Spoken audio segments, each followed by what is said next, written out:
Introdução. Hoje a gente vai falar sobre Não Fale Mal, Speak No Evil, o remake americano de um polêmico terror psicológico dinamarquês lançado em 2022. O novo filme, dirigido por James Watkins e estrelado por James McAvoy e Mackenzie Davis, chegou aos cinemas com a missão ingrata de adaptar uma história já tensa e incômoda para um público mais amplo, sem perder a essência perturbadora do original. Mas será que esse remake vale a pena?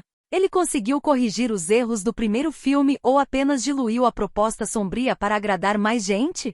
Ao longo deste vídeo a gente vai explorar a trama completa do remake com spoilers, trazer algumas reflexões profundas, e até conspiratórias. Então se prepara porque Não Fale Mal não é só mais um filme de terror, é um estudo sobre desconforto, limites sociais e, principalmente, até onde você iria para manter as aparências.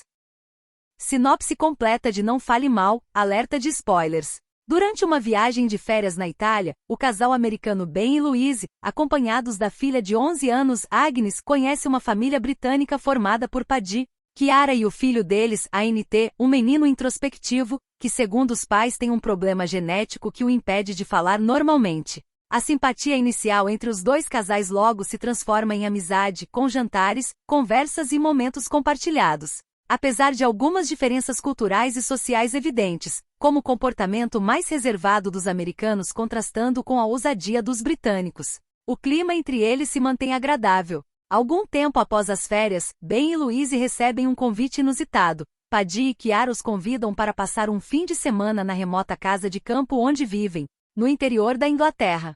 Apesar de hesitantes, especialmente porque o relacionamento entre Ben e Louise está abalado e eles esperam que a viagem traga algum alívio, o casal americano decide aceitar. Com Agnes a tiracolo, eles seguem para a fazenda isolada, cercada por um clima bucólico e aparentemente acolhedor. Ao chegarem, os anfitriões os recebem de braços abertos. Mas aos poucos, pequenos incômodos começam a surgir. Agnes é colocada para dormir no chão, enquanto seus pais ganham um quarto desconfortável.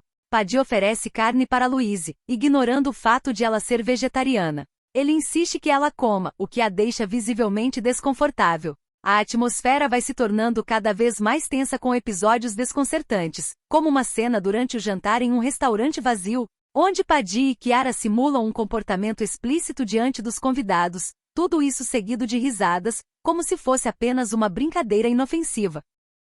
Apesar das bandeiras vermelhas se acumularem, Ben tenta justificar o comportamento dos anfitriões. Louise, mais sensível e observadora, começa a desconfiar de que há algo realmente errado com aquele casal. A situação se agrava quando, em determinado momento, Agnes desaparece e é encontrada dormindo entre Paddy e Chiara, numa cena que ultrapassa qualquer limite de confiança. Revoltada, Louise exige que partam imediatamente. Durante a fuga silenciosa no meio da noite, Agnes esquece seu coelhinho de pelúcia, seu objeto de conforto. Apesar do receio, eles decidem voltar para buscá-lo. Ao retornarem, são surpreendidos por Paddy, que os confronta com calma e manipulação emocional. Ele revela que perdeu uma filha anos atrás e que não suporta mais perdas.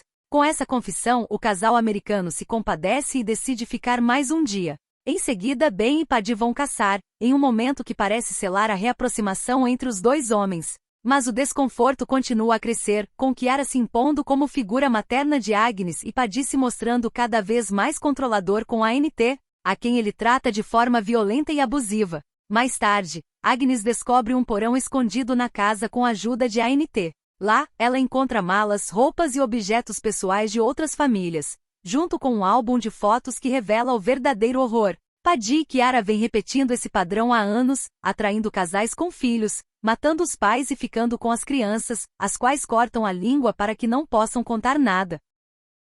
Louise e Ben percebem que estão diante de psicopatas e tentam fugir, mas o carro deles foi sabotado. Durante a tentativa de fuga, Agnes vê pelo retrovisor que Paddy jogou a ANT em um lago. Ben retorna para salvá-lo, e nesse momento a família americana é capturada. Paddy obriga Louise a transferir uma grande quantia em dinheiro enquanto os ameaça com uma arma. No entanto, Louise consegue pegar um estilete escondido e ataca Paddy, abrindo espaço para que todos fujam. Eles correm até o carro, mas um cúmplice de Paddy atira no veículo, forçando-os a recuar e se abrigar novamente na casa. O desfecho é marcado por uma série de confrontos brutais. Louise queima o rosto de Paddy com um produto químico, Chiara morre ao cair do telhado, e Ben, mesmo ferido, ajuda a família a escapar. No clímax, Agnes é feita refém por Paddy, mas se livra dele ao aplicar uma injeção sedativa. Finalmente a ANT, que na verdade era outra criança sequestrada anos antes, bate na cabeça de Paddy com um tijolo.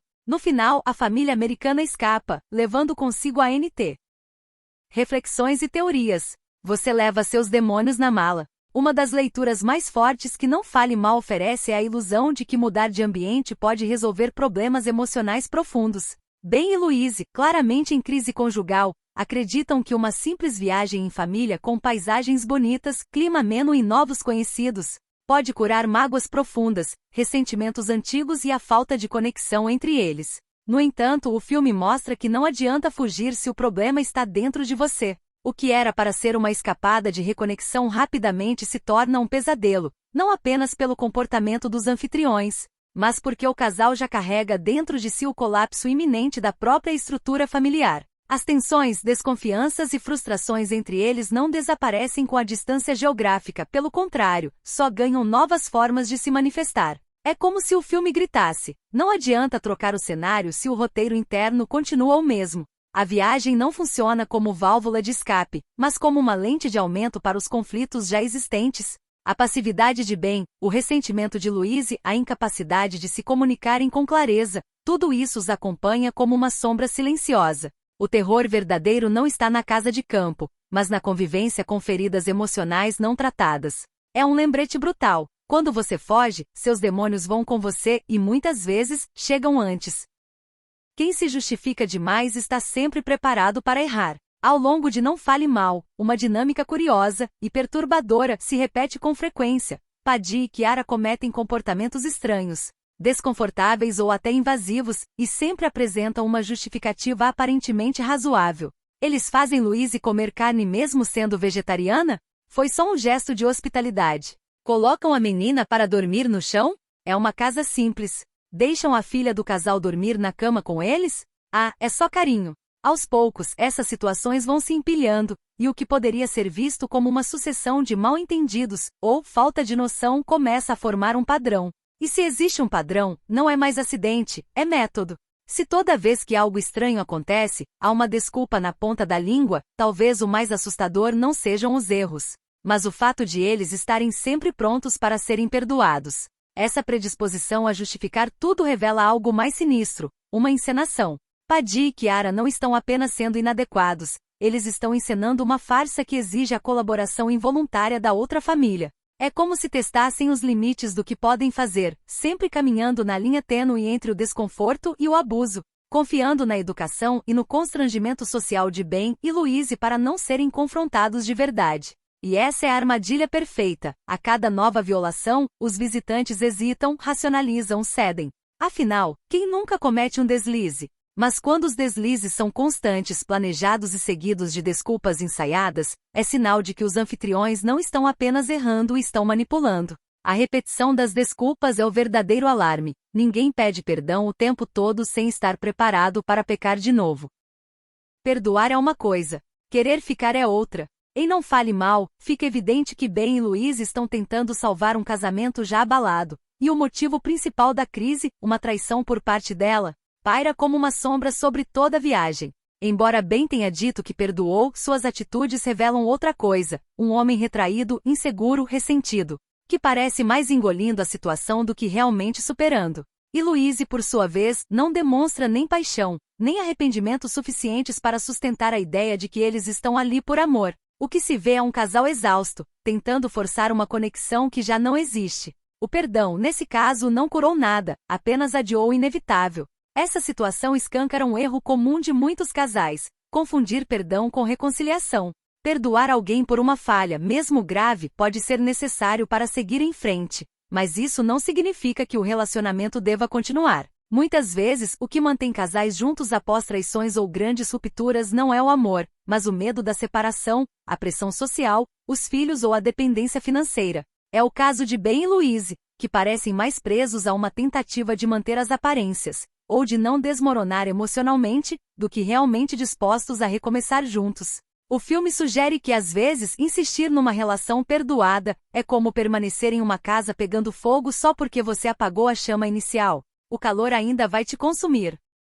Conclusão. Não Fale Mal é um filme que entrega mais do que uma simples história de terror ou suspense. Ele fala sobre limites, os pessoais, os sociais e os que, se ultrapassados, nos colocam em risco real. Ao jogar com situações que parecem apenas desconfortáveis, mas se tornam ameaçadoras, o filme força o espectador a refletir sobre até onde vai a nossa boa educação, e quando ela se transforma em passividade. A linha entre ser gentil e ser submisso é tênue e perigosa. Se você curtiu esse vídeo, não esquece de deixar o like porque isso ajuda demais o canal a crescer e alcançar mais gente interessada em filmes que vão além do entretenimento.